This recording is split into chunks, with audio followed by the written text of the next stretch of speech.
Before we begin the story, don't forget to like the video and tell us where you watched it in the comments. The late summer heat pressed low over the remote frontier valley, turning the riverbanks into a stretch of cracked mud and brittle grass. Elias Ward rode along the edge of the water with slow, steady movements, studying the flow with the quiet attention of a man who had spent most of his life alone. He carried no grand mission.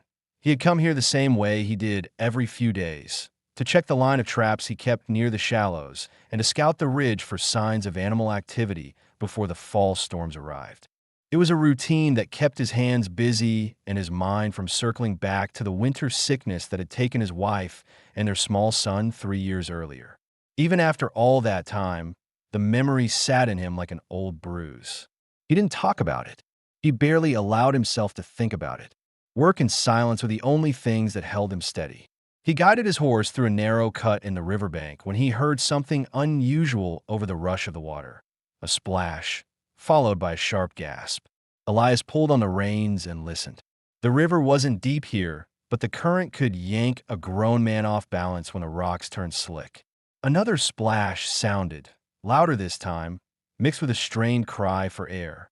Elias kicked his horse forward, slid from the saddle, and scanned the waterline. Downstream, a woman struggled against the current, her arms thrashing as the river pulled her toward a deeper channel. She was fighting hard, but her movements were slowing. Her wet hair clung across her face and shoulders. Her skirt dragged heavily in the water, making her sink instead of float. Elias didn't think. He stepped into the current, bracing his boots against the rocks as the cold water surged past him. His heartbeat hammered in his chest, not from fear of the river, but from the realization that she was seconds from going under. When she slipped beneath the surface, he lunged forward and grabbed her by the arm. Her skin felt cold and slippery, and the force of the current pulled both of them sideways. Elias planted his feet again, gritted his teeth, and hauled her upward until her head broke through the water. "Hold on," he said, his voice low but firm. She didn't answer. Her breath came in hard, broken bursts. He steadied her against him and fought his way toward the bank. Every step felt heavier. The current pushed against his legs. Her body sagged and trembled in his grip. By the time they reached the mud, she collapsed onto her hands, coughing river water onto the ground. Elias knelt beside her, catching his breath. He noticed bruises on her arms, a cut across her shoulder, and the distinct beaded stitching on her clothing, a patchy handiwork. She tried to sit upright, but her legs shook. Elias offered his hand, and after a brief hesitation, she took it. "What's your name?" he asked. "Ahina," she replied softly, her voice rough from swallowing water. She avoided his eyes as she spoke, glancing instead toward the tree line as if expecting someone to emerge from it. Elias studied her carefully. Her breathing was fast and uneven. Fear clung to her movements. She was hurt, tired, and far too alert for someone who had nearly drowned by accident. Something, or someone, had driven her to the river in a panic. He knew enough about the frontier to recognize the signs. People didn't end up in the water like that unless they were running from heat, danger, or memories strong enough to shake their judgment. "I've got a cabin up the ridge," Elias said. "You won't make it far like this. You need rest." Her eyes narrowed slightly, as if weighing the risk of following a stranger. But pain tightened her face when she tried to rise, and she swayed to one side. The decision was made for her by her own body. "Fine," she murmured. "I will go." Elias helped her onto his horse, keeping his movement steady so she wouldn't lose balance. She flinched when he touched her ribs, and he realized the injury was deeper than it looked. As he mounted behind her and guided the horse toward his cabin, he felt her tense posture, rigid, cautious, ready to bolt if needed. Fear shaped every breath she took. Ahina's thoughts flickered quickly as they rode.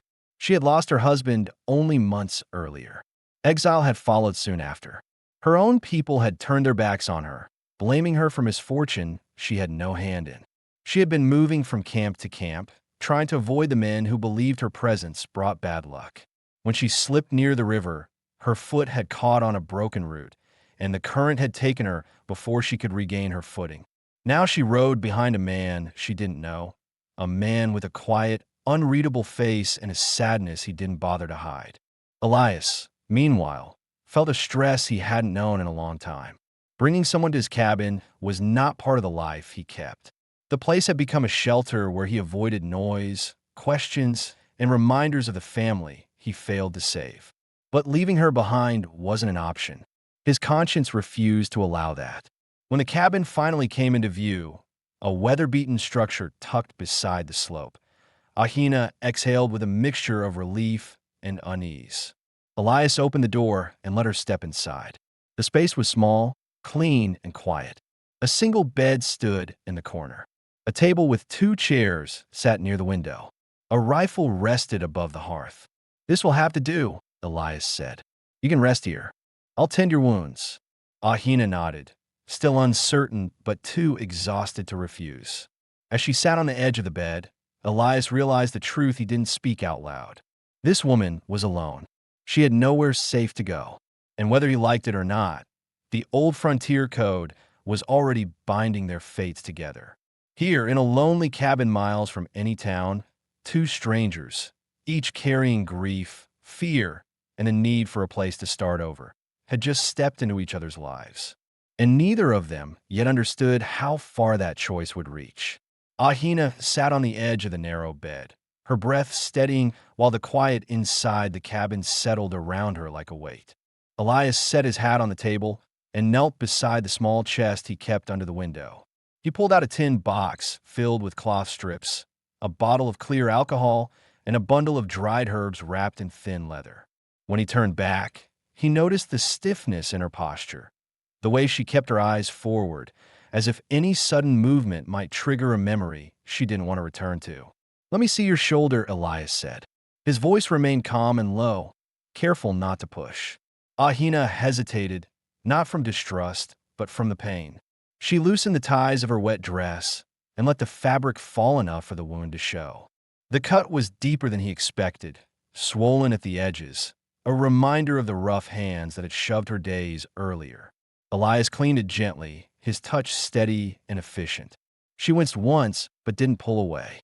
"You'll need to keep it wrapped for a while," he told her. "It's healing but slow." Ahina gave a small nod. She was studying him now, quietly observing how he worked, how he avoided unnecessary words, how he moved with the certainty of someone who had spent years tending injuries without help. He poured hot water into a tin cup and handed it to her. She accepted it with both hands, letting the warmth settle into her fingers. The fire crackled softly. Outside, the sun dipped behind the ridge, throwing long shadows across the valley. Elias placed her torn dress near the hearth to dry and pulled a wool blanket from the trunk, draping it around her shoulders. She tightened it instinctively as a tremor ran through her. "How far were you trying to go?" he asked, not prying, just trying to understand what danger might reach his doorstep. "Far enough to be forgotten," she said quietly. But the river changed that. Her answer carried the truth she didn't expand on. She wasn't running from a place. She was running from people who had decided she no longer belonged. Elias didn't push for more. He had carried his own reasons for silence for years. Pressing hers would do nothing but close the gap they had just begun to cross. He set a pot of beans and chopped meat on the stove. The room filled with the scent of cooking food, and Ahina's stomach tightened with the first real hunger she'd felt in days.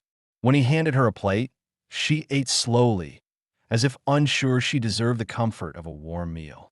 Elias noticed, but didn't comment. When the fire settled into a steady glow, the cold began to creep in through the floorboards. Elias reached for his bedroll, intending to sleep on the ground, but Ahina spoke before he could unroll it.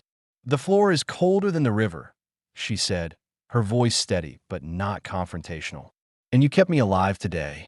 I won't have you sleep where the cold bites." Elias paused. "You take the bed. I'll be fine." Ahina shook her head.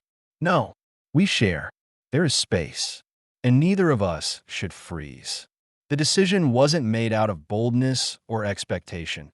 It came from the practical instinct of a survivor who understood what cold could do to an exhausted body. Elias considered objecting, but he saw the firmness in her eyes. the same look he had seen when she fought the river. "All right," he said. They lay at opposite sides of the bed, backs turned, separated by a respectful stretch of blankets. The fire flickered across the walls, casting steady light over the room. The space felt small, but not uncomfortable. Two strangers trying to breathe evenly, trying not to disturb the fragile sense of safety forming between them.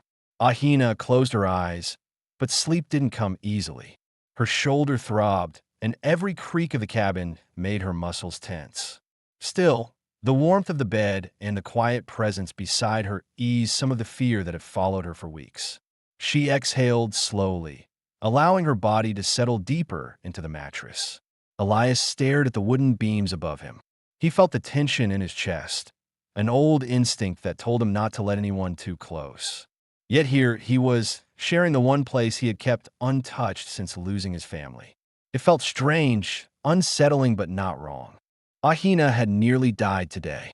Bringing her here was not a mistake. It was the only thing he could live with. A cold draft slipped under the boards, brushing against his feet. He pulled the blanket tighter, and he felt something shift, not in the room, but in the simple understanding that neither he nor Ahina was entirely alone anymore. The bed creaked softly as she adjusted her position, and her breathing grew steady, calmer than when she first entered the cabin. Elias closed his eyes, letting the quiet settle around them. The cabin, once a place built to keep the world out, now held two wounded souls trying to survive a valley that offered little kindness. Outside, the coyotes began their night calls. Inside, the warmth of shared space pushed back the cold. And without speaking it aloud, both of them understood that tomorrow would bring questions about danger, about trust, about where either of them could go from here. But for now, the only thing that mattered was that the night held them safely. The morning light crept through the narrow cabin window, settling across the wooden floor in a soft, steady glow. Elias opened his eyes to the low crackle of the dying fire. Ahina was already awake, lying still on her side, her breathing quiet but controlled. She shifted slightly when she noticed him stir, careful not to cause pain in her shoulder. Elias rose first. He moved with deliberate quiet, pulling on his boots and stirring the fire back to life. Ahina sat up slowly, testing her weight against the bed frame. She watched him work, trying to understand the habits of the man who had pulled her back from the river. Every movement he made seemed methodical, measured not by fear, but by experience built from years of living alone. "Your shoulder any better?" he asked as he poured water into a tin cup. "It hurts less," she said, but still stiff. Elias nodded. He prepared a small basin of warm water mixed with herbs to reduce swelling. Ahina removed the blanket and allowed him to rewrap the wound. Her eyes followed his hands. His touch was careful but firm, the touch of someone who had tended injuries before. She wondered who he had cared for, though she sensed the answer without needing to ask. When he finished, she pulled the blanket back around herself, grateful for the warmth. Elias stepped outside to check on the horse, giving her a few quiet minutes in the room alone. It allowed her to take in the cabin fully for the first time. Clean tools hung along the wall, a rifle polished and maintained, and small personal objects tucked neatly into corners, suggesting a man who held onto the past quietly rather than trying to erase it. Ahina touched a smooth stone on the windowsill, its surface worn flat by years of handling.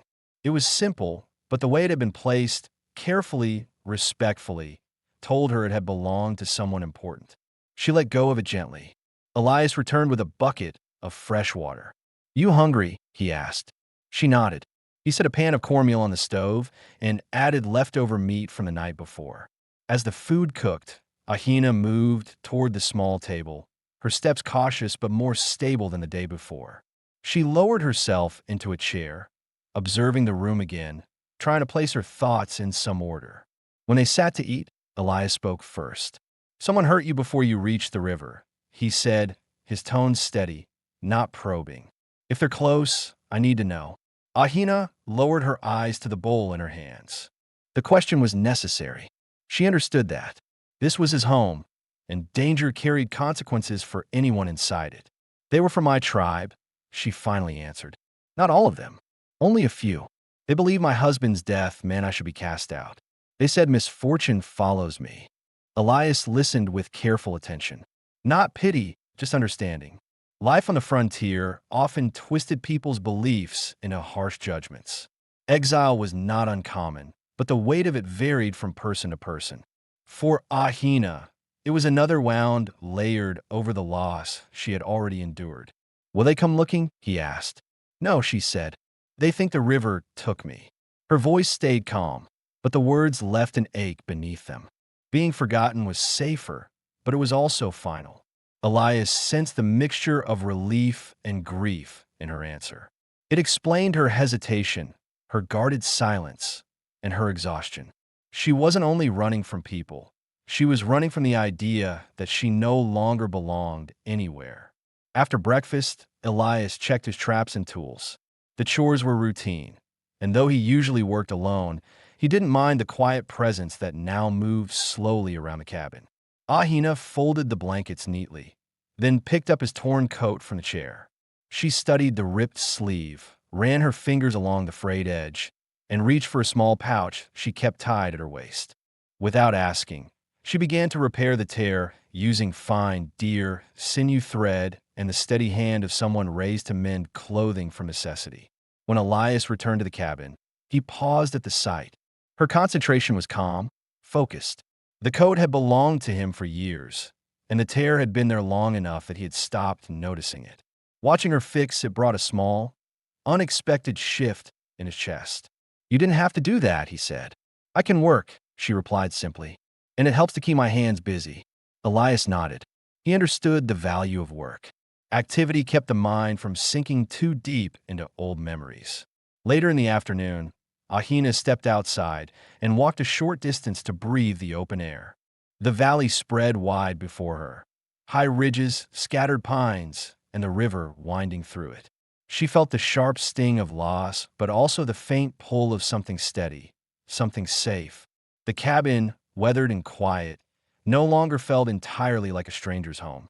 Elias joined her outside, carrying an axe to split firewood. She watched his practice swing, each strike clean and controlled. She found herself reassessing him, not just as the man who saved her, but as someone carrying scars of his own. He didn't speak of them, but they shaped his solitude. Why do you live so far from town? She asked. Less noise, he said, less to remember. The answer was brief, but it revealed more than he intended. Ahina understood that kind of choice. Distance was often the only protection for those who had lost too much. As the sun dipped lower, Elias brought the firewood inside. Ahina followed him quietly, carrying a smaller bundle. They worked in unspoken coordination, the ease between them growing naturally, shaped by simple tasks and shared space. When night settled over the valley, they returned to the same bed as before. The air was colder than the night before, and the fire's warmth barely reached the far side of the cabin. Elias lay still, giving Ahina room. She shifted once, adjusting the blanket to cover more of her legs. Neither spoke, yet the silence between them no longer felt uncertain. It felt like a place where both could breathe without being judged. Ahina closed her eyes, letting the exhaustion of the day sink into her bones. Elias watched the fire fade into embers, feeling a calm he hadn't expected. The woman beside him was still a stranger, but her presence eased a loneliness he had lived with for too long. The valley outside lay quiet. The river moved steadily in the dark, and in a small cabin built for one, two people who had lost nearly everything began to settle into a fragile sense of belonging neither had planned to find. The next morning brought a sharper chill, the kind that hinted at early autumn settling into the valley sooner than expected. Elias woke first, easing out of the bed so he wouldn't disturb Ahina. She slept more heavily than before, her breathing steady, her face less tense. Healing was finally taking hold, though her shoulder still needed rest. Elias stepped outside to bring him more firewood. The air carried a mix of pine, dust, and the faint smell of smoke drifting from somewhere beyond the ridge. He paused, narrowing his eyes at the horizon. Smoke could mean a campfire, ranch hands moving cattle, or something less harmless. The valley had grown too quiet in recent days, and he trusted the unease in his stomach more than the stillness in the air. Ahina emerged from the cabin doorway as he set the wood down. She wrapped the blanket around her shoulders and scanned the ridge. She caught the faint smoke line as well.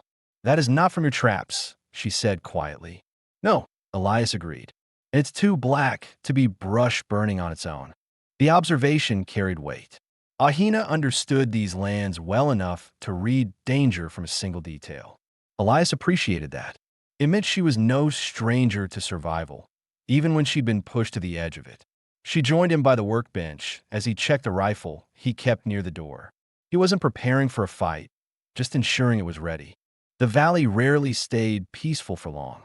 "Men passed near my old camp 2 nights before the river," Ahina said, offering information she had held back until now. "They were not from my tribe. They moved with horses too thin and tempers too quick. They wanted food, shelter, anything to take." Elias listened closely. This detail mattered. Strangers moving through the valley without direction often meant trouble. Hungry drifters, desperate men, sometimes worse. His jaw tightened as he considered the possibility that the smoke on the ridge came from the same group. "You think they followed you?" Elias asked. "No," she said firmly. "They did not care who I was. They cared only about what they could steal." Her voice remained calm, but Elias detected the faint tremor beneath her words. She had already been chased by fear. She didn't need the valley to bring more of it. He set the rifle down. "I'll ride out later. See what's moving near the ridge." Ahina looked at him, realizing the risk. "Not alone," she said. "If something happens, there is no one to bring you back." Elias considered her words. It had been years since anyone had spoken of his safety with genuine concern. The feeling sat uneasily in his chest, but not in a way that pushed her away. "You stay here," he said. "Your shoulder's not ready for riding." Ahina lowered her gaze, accepting the truth in his words, even though her instincts urged her to stand with him. She watched him saddle his horse, noticing how he checked every strap and buckle. Careful preparation from a man who'd lived too long expecting the worst. Before he mounted, he paused at the doorway where she stood. "I'll be back by sundown." Ahina nodded once. "I will keep the fire lit." Elias rode toward the ridge, following the path through scattered aspens. The valley stretched out behind him, quiet and deceptively calm. His mind ran through possibilities: lost travelers, a mining group, or a small band of raiders testing new ground. Whatever the answer, he needed certainty. Ahina stayed near the window, watching the horse disappear over the rise. Her shoulder throbbed, reminding her she was not ready to defend herself if trouble reached the cabin. She tightened the blanket around her and moved to the table where Elias's spare rifle lay. She picked it up, weighing the cold metal in her hands. She had used weapons before, though never with the steady practice of a frontiersman. Still, she checked the chamber and set the gun where she could reach it. As the hours passed, she cleaned the small cabin, folded blankets, and trimmed herbs Elias kept hanging by the window. She needed movement. Stillness allowed fear too much room. Every sound outside caught her attention: a shifting branch, the distant knock of a woodpecker, the wind dragging through the grass. She tried to read each sound carefully, just as her grandmother once taught her, but the valley carried new voices she didn't yet understand. Late in the afternoon, Elias returned. His horse moved quickly, but not in panic, which eased her breath. When he stepped inside, the look on his face told her he had found something, but not something immediate enough to demand haste. "Tracks," he said. 3 riders. Not local. They passed through the ridge heading north. Ahina's hands tightened on the edge of the table. "They carried long guns?" she asked. "Yes," Elias answered. "Old ones. Poorly kept." That matched the group she had seen. The tension in her shoulders eased, not because they were gone, but because she finally had confirmation. Uncertainty did more damage than truth. "They're not close anymore," Elias continued. "But the valley's been too quiet. Could be more groups moving through." Danger was not immediate, but it was near enough to take seriously. The cabin, though sturdy, was not meant for prolonged defense.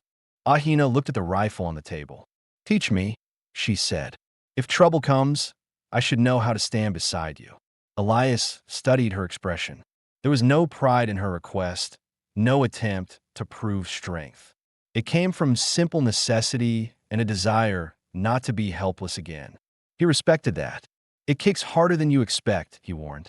Then I will learn to hold it steady, she replied. They stepped outside into the cool evening air.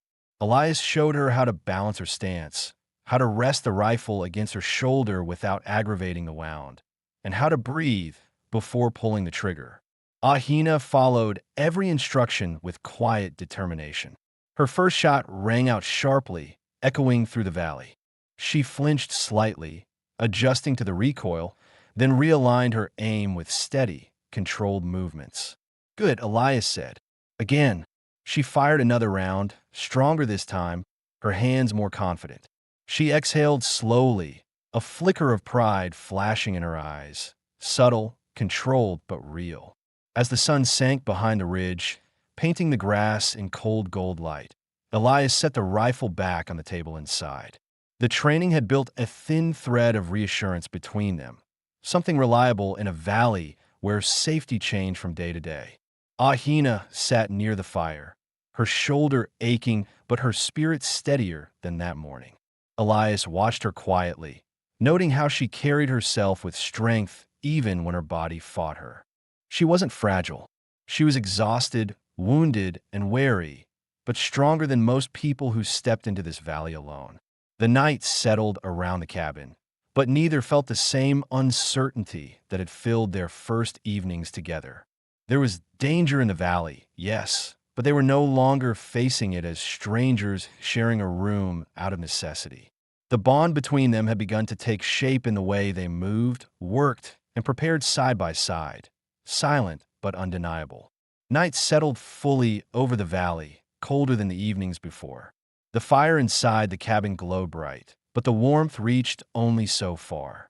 Ahina sat near the hearth with the blanket wrapped tightly around her shoulders, her freshly trained hands still tingling from the weight of the rifle.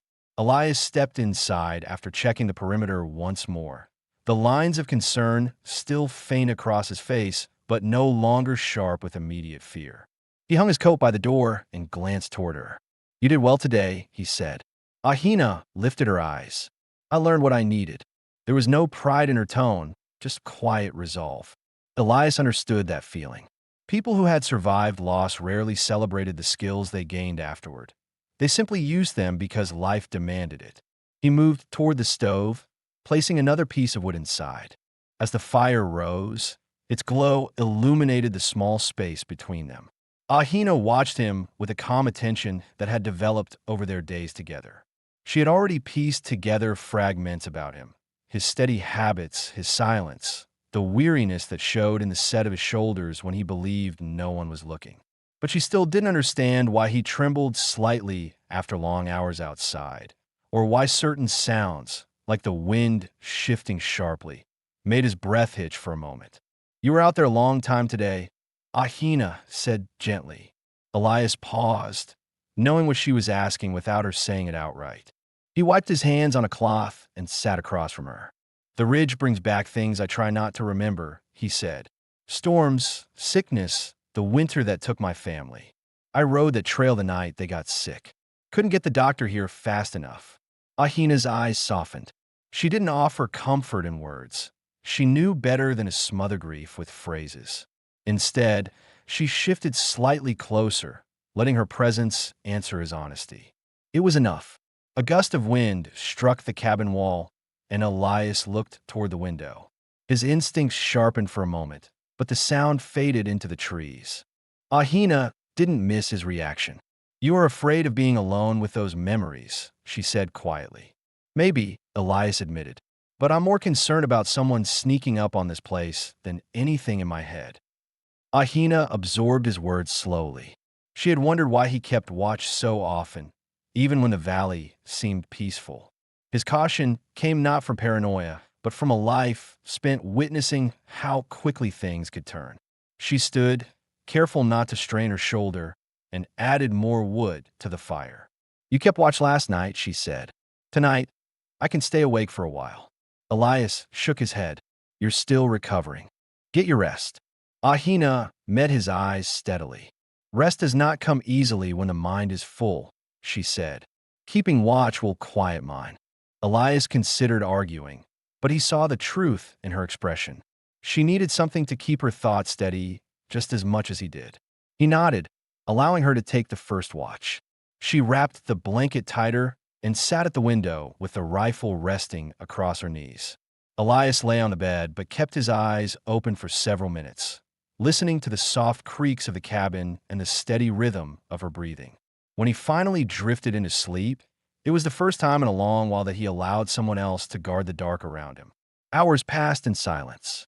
Ahina stayed alert, studying the faint outline of the trees and the empty yard. The night air carried no threat, only the distant call of an owl and the whisper of wind brushing through the brush. Her grip on the rifle loosened slightly as her mind settled into a calm she had not felt in weeks. When Elias woke before dawn, he found her sitting exactly where he left her, her gaze fixed on the window. "You should rest now," he said. Ahina nodded, her body finally showing the weight of exhaustion. As she moved toward the bed, she paused beside him. "You saved me at the river," she said softly. "Tonight, I kept danger from reaching you." Elias didn't respond immediately. The exchange was simple, but its meaning ran deep. Two people balancing the weight of survival in a place where neither could afford to stand alone. Ahina settled into the bed and closed her eyes. Elias kept watch until the first light of dawn touched the ridge. When he stepped outside, he surveyed the valley with practiced caution. The tracks he'd found yesterday had faded in the wind, and no new ones marked the ground. But he didn't let his guard drop. The valley never stayed quiet without reason. Later in the morning, he returned to find Ahina awake. She moved more confidently now, her steps firmer, her eyes clearer. She reached for a pot, intending to prepare food, but Elias stopped her gently. "Take it slow," he said. "Your shoulder won't forgive you if you push too hard." Ahina allowed him to help her settle at the table. She studied him as he cooked, his steady hands, his controlled breathing, the hints of worry he tried to hide. He wasn't protecting her out of duty alone.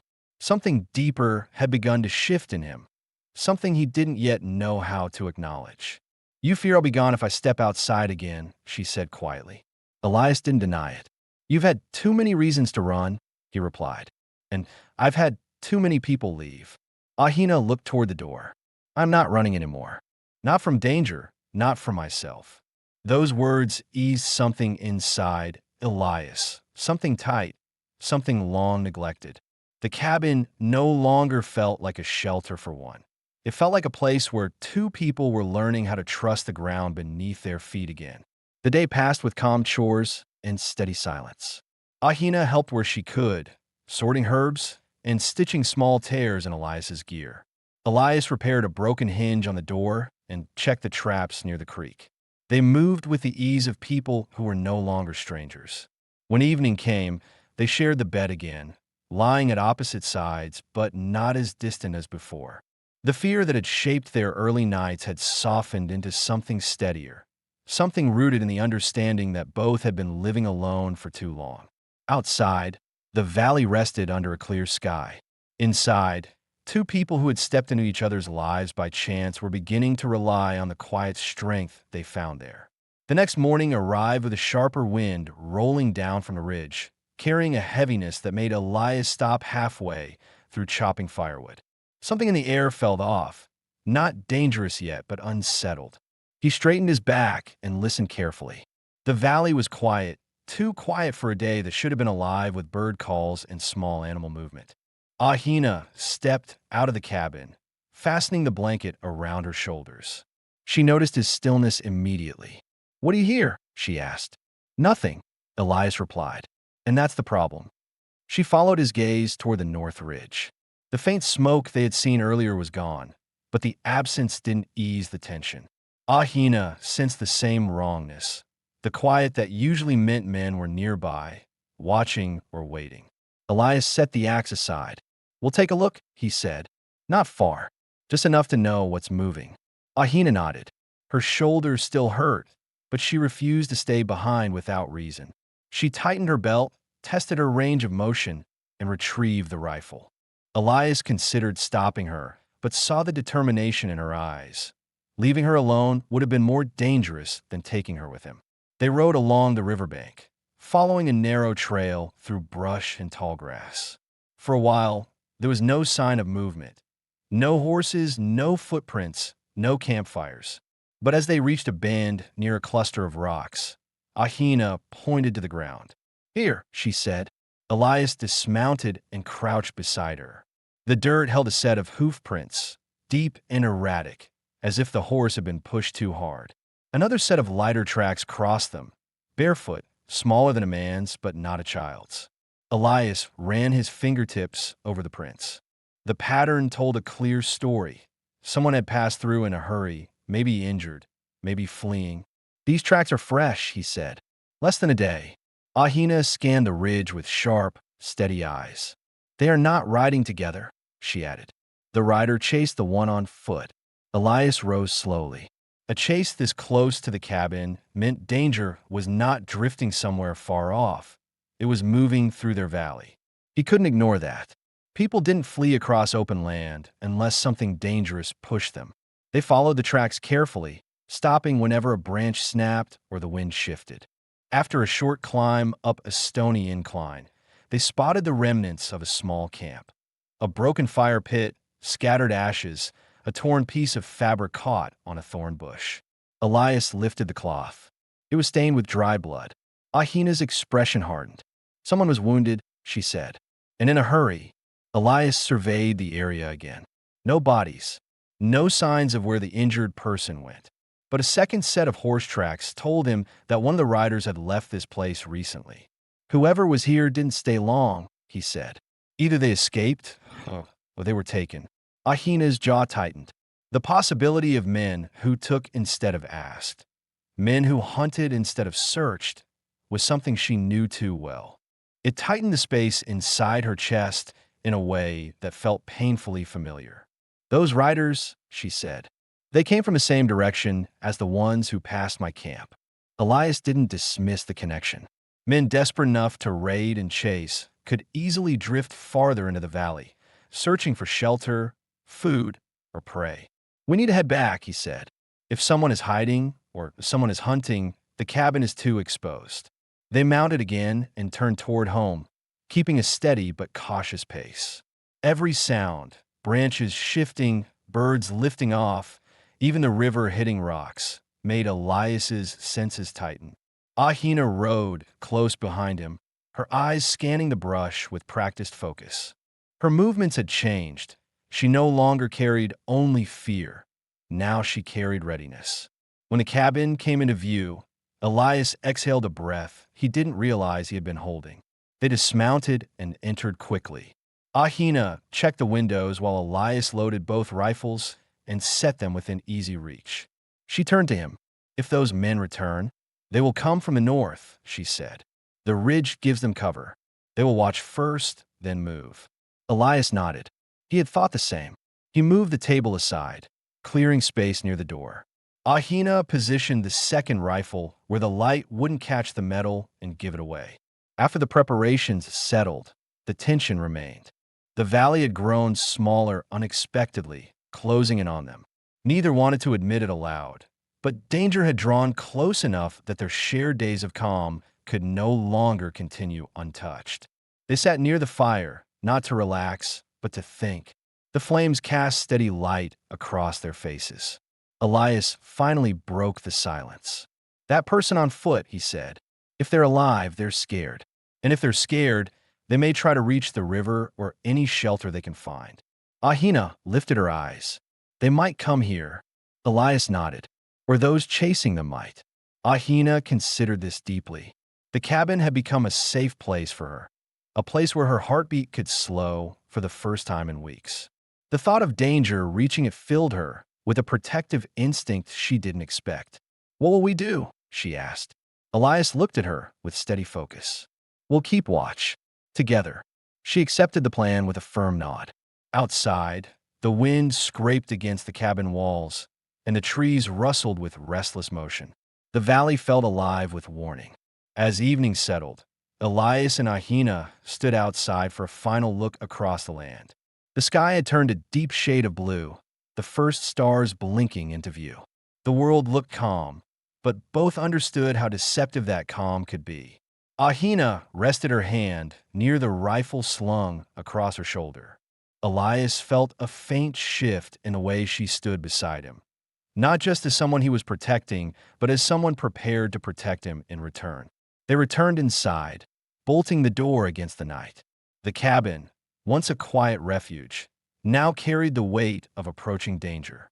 But it also held something steadier. Two people whose trust had grown strong enough to stand against whatever pressed in from the ridge. The valley outside darkened fully, hiding the movements of whoever was still out there. The danger was no longer distant. It was already on its way. The night passed with long stretches of silence, broken only by the wind and the occasional pop from the fire. Elias remained awake through most of it, his senses sharpened by the uncertainty pressing in from the ridge. Ahina slept in fragments, light, restless moments drifting between alertness and exhaustion. Each time she opened her eyes, she found Elias sitting near the window, rifle across his lap, watching the darkness with unwavering focus. By dawn, the valley felt colder than the days before. A thin layer of frost covered the grass outside, and Elias stepped onto the porch to study the land in the early gray light. Ahina joined him a moment later, pulling the blanket around her shoulders. Her voice came quiet but certain. Something moved near the ridge last night. Elias nodded. I heard it. Stayed far, but not too far. It wasn't his imagination. He had caught the faint rhythm of hooves and the distant crack of branches. Someone had circled the valley, keeping their distance but not retreating. Ahina tightened the blanket. Whoever chased, that wounded person hasn't left. Elias didn't disagree. He scanned the frost-covered clearing with slow, careful movements, making sure nothing had been disturbed. Everything looked untouched, but the land held silence in a way that suggested it was waiting. After a sparse breakfast, they went outside to complete the tasks they couldn't ignore, checking the horse, securing the tools, and ensuring the cabin's doors and windows were reinforced. Ahina moved with more ease, though her shoulders still ached when she lifted her arm too high. As they prepared for the day, Ahina paused near the river path. If that injured person is alive, she said, they will be hiding. They will be cold. They may not last much longer. Elias knew she was right. He also knew the risk of searching in a valley with raiders nearby. But he couldn't leave someone wounded to die in the brush, not when the tracks had led so close. Well, look, he said. Not far, not long. Ahina didn't question his decision. She simply followed. They moved carefully along the river, keeping low and listening for movement. After walking for nearly an hour, they found a sign, a small smear of dried blood on a rock, and beside it, a broken piece of leather that looked like the strap of a satchel or water pouch. Ahina crouched beside the rock. This is from the person on foot, she said. They stopped here. Rested, maybe. Elias studied the nearby brush. A few bent branches revealed the direction the wounded person had taken, downstream, toward a narrow cluster of trees that would provide better cover. They followed the signs until a faint sound reached them. A low, strained breath. A body shifting against the ground. Elias raised his hand for Ahina to stay low as they approached the thicket. Inside, half hidden beneath branches, lay a young man, thin, pale, and barely conscious. His leg was wrapped in a torn shirt soaked with dried blood. Dirt and sweat clung to his face. When he saw Elias and Ahina step closer, he flinched and tried to lift a small knife with trembling fingers. Easy, Elias said, lowering his rifle. We're not here to hurt you. The young man's breath hitched. He lowered the knife, but his eyes stayed wide with fear. They're still looking, he whispered. 3 of them. Maybe more. I ran until I couldn't. Ahina knelt beside him, moving the branches aside. She checked the makeshift bandage. The wound had dried, but not healed. Infection had begun to set in. You cannot stay out here, she said. You will not last another night. The man's gaze moved between them, uncertain whether he could trust strangers in a valley this isolated. but fear of the men hunting him outweighed everything else. I, I saw them last at the ridge, he said. They were searching. They want what I escaped with. Elias's attention sharpened. What did you take? The young man swallowed. A map. Gold workings. They're not miners. They're thieves. They want to raid a claim in the mountains. I was supposed to show them where, but I ran. The explanation made sense of the chaos they found earlier. Tracks, a broken camp, signs of chase. These men were not drifters. They had purpose, and greed made them dangerous. Ahina placed her hand gently on the young man's arm. You come with us. He shook his head weakly. You'll be in danger. We already are, Elias said. They helped him stand, supporting his weight between them. The walk back to the cabin was slow, each step careful. More than once, the young man leaned heavily against Elias, nearly collapsing. Ahina watched the tree line constantly, alert for any sign of movement. When they reached the cabin, Elias eased the young man onto the bed and began tending the wound. Ahina heated water, crushed herbs, and handed Elias what he needed without being asked, moving with instinct and focus gained from years of caring for others in her tribe. The young man grimaced as Elias cleaned the wound. He grabbed the blanket with trembling fingers. What do I call you? Elias asked. Thomas, he whispered. Thomas Hale. Ahina repeated the name quietly, anchoring it in her mind. This wasn't a stranger now. This was someone depending on them. Elias finished bandaging the leg. You'll stay here until you can walk again. Thomas looked at them with a mixture of relief and fear. They won't stop. They'll find me. They'll find all of us. Ahina spoke before Elias could respond. Then we faced them together. Her voice held no bravado, just certainty. Elias felt something shift inside him at her words. This cabin had been built for solitude, for quiet. But now it held 3 lives linked by circumstance and danger. He glanced toward the window, where the ridge stretched across the valley like a silent warning. The threat was no longer a distant worry. It was heading straight for them, and this time they would not face it alone. The cabin felt smaller with Thomas Hale inside, his injured leg stretched across the bed and his breath catching each time the pain flared.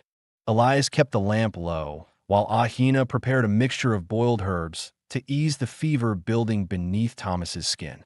The young man swallowed the bitter liquid without complaint, though his eyes flickered with unease at every sound outside. Elias studied him carefully. How long since you last slept? He asked. Thomas wiped sweat from his forehead. 2 days, maybe 3.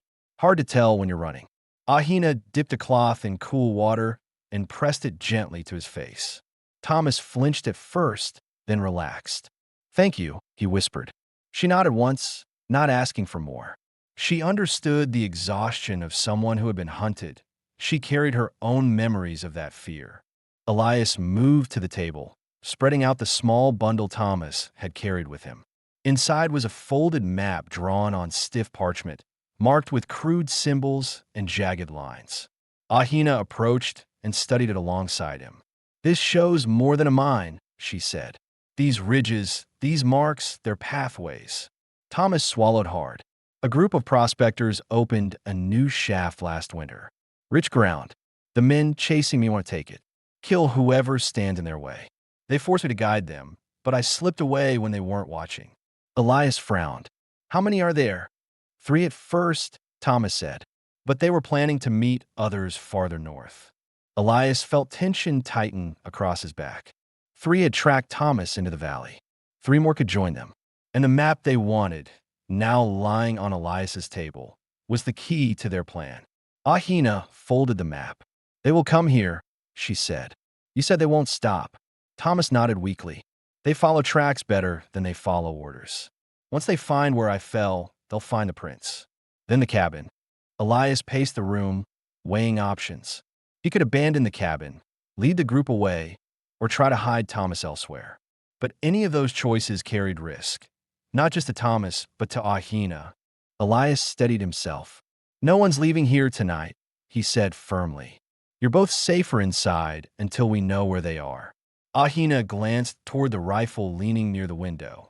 She remembered the lessons Elias had given her. She was no longer helpless.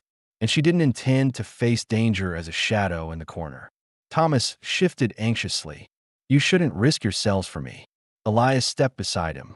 You came to this valley already hurt. That makes you my responsibility now. Thomas blinked at the unexpected firmness. Ahina saw something shift in him, a recognition of safety he didn't know he had found. The sun dipped behind the ridge, leaving the valley in a muted blue haze. Elias lit a second lamp, then quickly covered its front with a tin panel so its glow wouldn't spill outside. He moved with the quiet efficiency of a man preparing for a long night. Ahina tended the fire, keeping it low but warm. She felt a familiar ache in her shoulder, but she ignored it. Her focus stayed on the land outside the window, the darkening tree line, and the possibility of men approaching unseen. After a moment, she turned to Elias. If the raiders come from the ridge, they'll have high ground. They could watch us without us seeing them. Elias nodded. There's an old irrigation ditch behind the cabin. Runs low enough to give us cover if we need it. You and Thomas will use it. Ahina's eyes narrowed slightly. You expect to face them alone? I expect to position myself where they can't corner us, Elias replied. But Ahina felt the truth beneath his words. He was thinking of protecting them, even if it meant putting himself at risk. She stepped closer, her voice steady. We stand together. If we separate, we lose more than ground. Elias held her gaze. Her determination stayed unshaken, even in the face of danger drawing near. He let out a slow breath, not in frustration, but in acknowledgement. Fine, he said, but stay low and stay close. Ahina nodded. As night deepened, the first sign of movement reached them, a distant echo of hooves striking stone. Faint, but unmistakable. Elias extinguished the lamp immediately. The cabin fell into darkness except for the weak glow of the fire. Thomas tensed. They found the trail, he whispered. Elias moved to the door, listening, every muscle sharpened with purpose. Ahina stood beside the window, peering into the valley. Her breathing stayed calm, controlled. Elias glanced at her briefly, her posture steady, her hands firm around the rifle, and felt a quiet surge of trust he hadn't expected to form so quickly. Minutes passed with the sound of hooves fading, then returning, then fading again as if the riders were circling the valley, testing its edges. Elias counted the rhythms. Only 2 horses. That meant one rider had gone elsewhere, or one of them had abandoned his horse. Neither possibility comforted him. Hours stretched. Thomas drifted in and out of sleep, jolting awake whenever the sounds grew louder. Near midnight, the valley finally stilled again. Elias and Ahina exchanged a look, no words needed. They both felt the same thing. The raiders hadn't left. They were waiting. Ahina lowered her rifle slightly. They're studying us, she said quietly. Watching our lights. Our movements. Elias nodded. They want to be sure he's here before they move. The cold pressed harder against the cabin walls. Elias added a piece of wood to the fire, then stepped back beside Ahina. For a moment, their shoulders almost touched.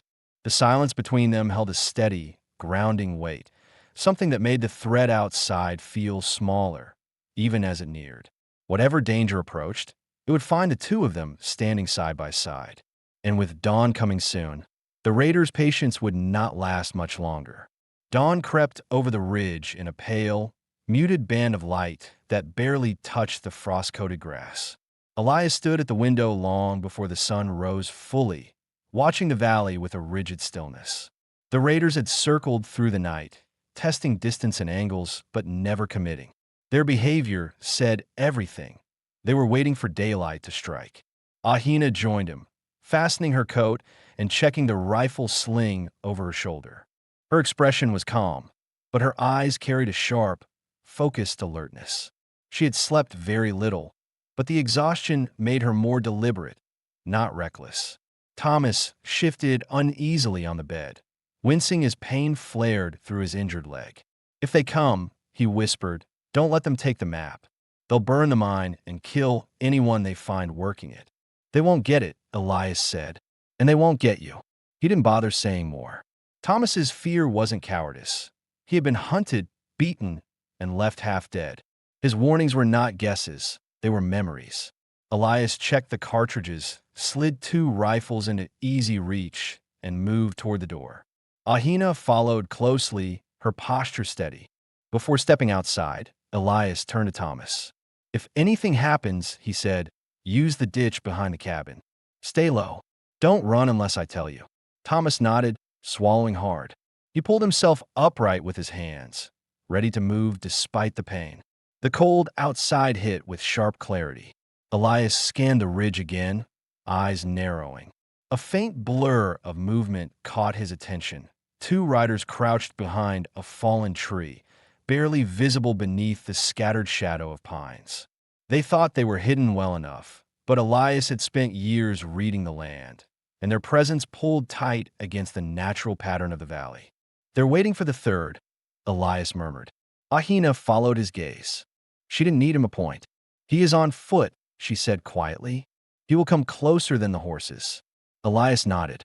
She had noticed the same thing he had, the way the brush near the river had snapped in the night, the way the birds hadn't returned to the low branches. Someone was moving closer, alone and silent.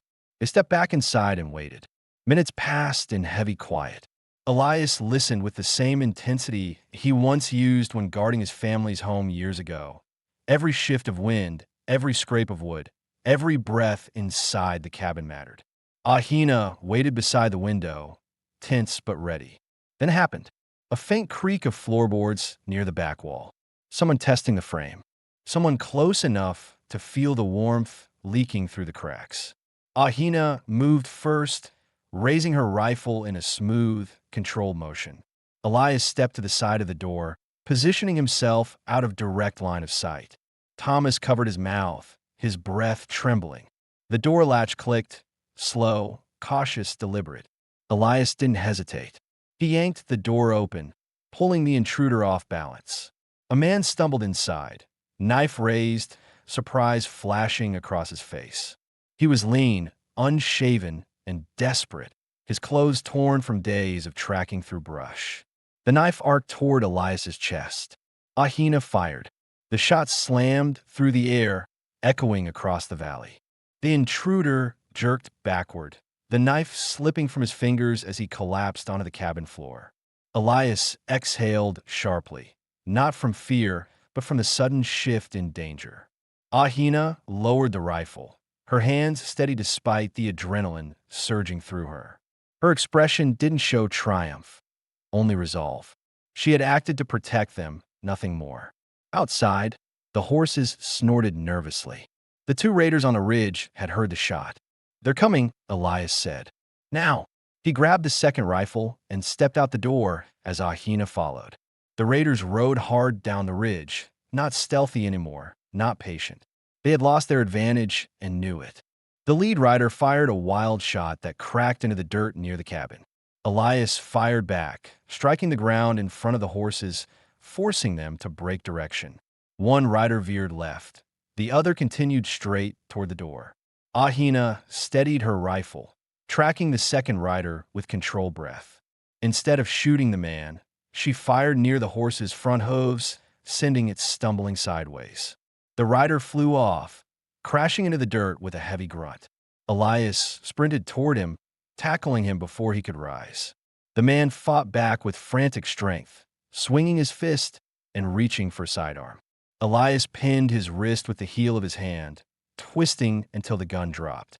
The man screamed, but the sound held no power. Ahina rushed to Elias's side and kicked the fallen gun away.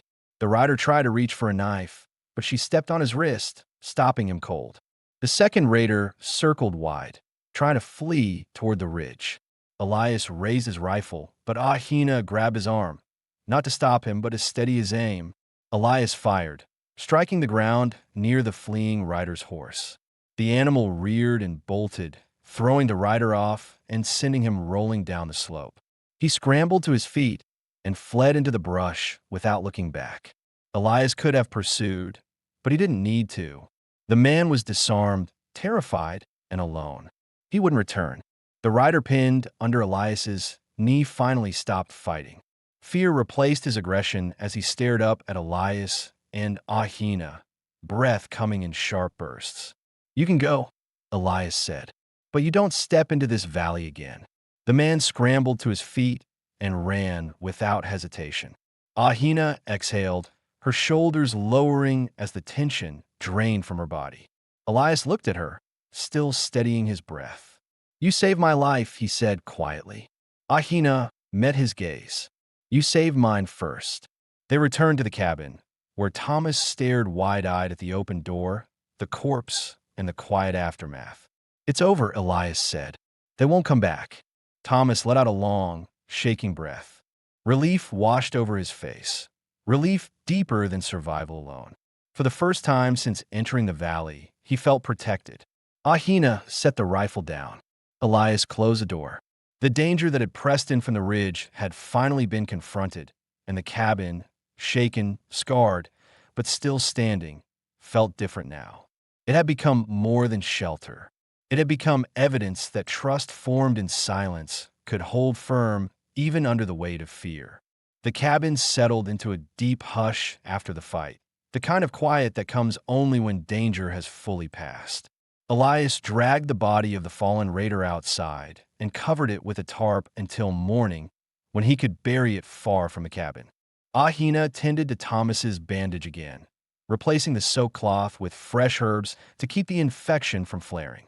His fever had eased, and for the first time since he'd arrived, his breathing sounded steady rather than desperate. When Elias stepped back inside, the tension that had gripped the room for days had softened. The immediate danger had been driven off, and the valley outside lay still. No sounds of hooves, no voices carried by the wind, no shadows moving along the ridge. Thomas swallowed hard as Elias approached. "I didn't think I'd live long enough to see them run," he said. "You will," Elias replied.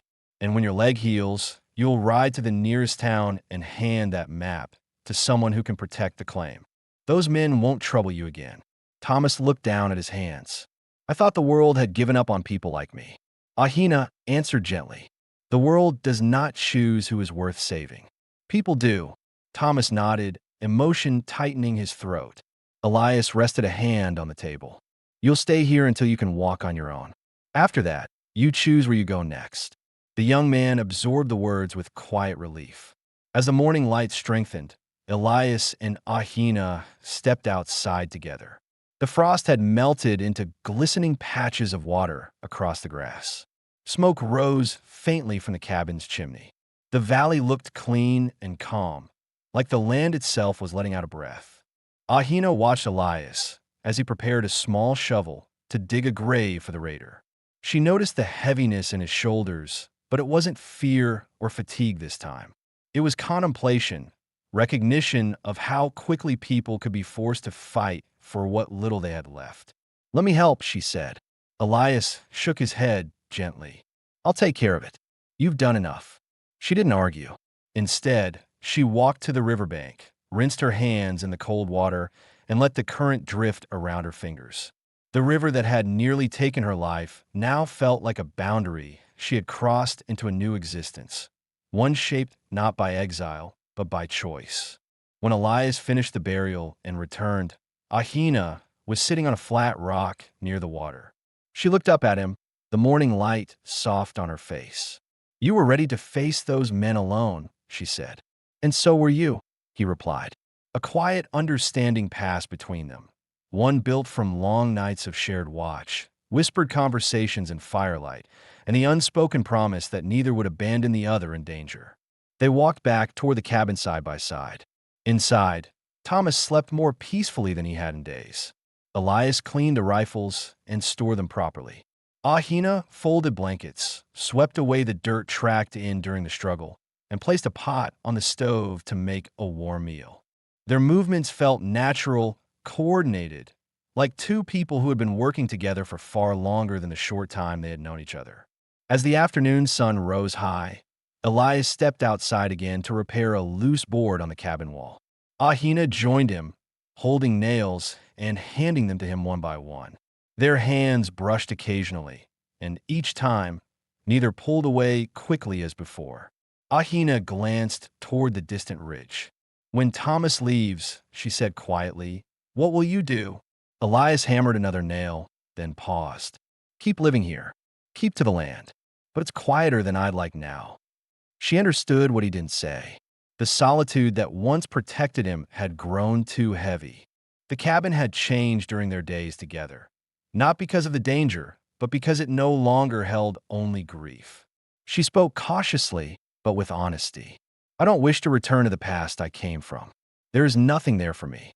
Elias lowered the hammer and met her gaze. So what do you want?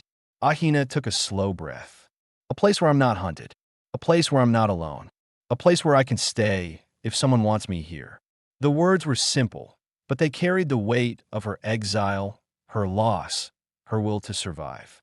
She didn't ask for promises or declarations, only clarity. Elias stepped closer, his voice steady. You have a place here, not because of what happened, not because of danger, but because I want you to stay. Ahina's breath caught, soft, almost imperceptible, yet full of relief. The sun dipped lower, warming the front of the cabin. Thomas slept, the valley rested, and inside the quiet that spread between them, Elias gently took Ahina's hand. Her fingers tightened around his, not in desperation, but in affirmation. There was no uncertainty left now. Days later, when Thomas's strength returned enough for him to ride, they prepared a small pack for him and gave him Elias's extra horse. He rode out of the valley with gratitude in his eyes and promises to send word from the town. As he disappeared over the ridge, the cabin felt still, not empty, but renewed. Elias and Ahina stood together on the porch, watching the horizon settle into the glow of early evening. The danger had passed. The fear had loosened. What remained was a quiet future they both chose willingly. Ahina rested her head lightly against Elias's shoulder. He didn't move away. The silence between them no longer held sorrow. It held the steady warmth of two lives intertwined by circumstance, strengthened by trust, and sustained by the simple act of staying. The valley stretched wide and peaceful, and for the first time in a long time, Elias felt the land wasn't something he survived. It was something he shared. And Ahina, once exiled and alone, finally found a home where she was safe, wanted, and able to begin again. The story closed not with a question, but with a choice, two people deciding to live their days together, with nothing left chasing them but the wind moving gently through the grass.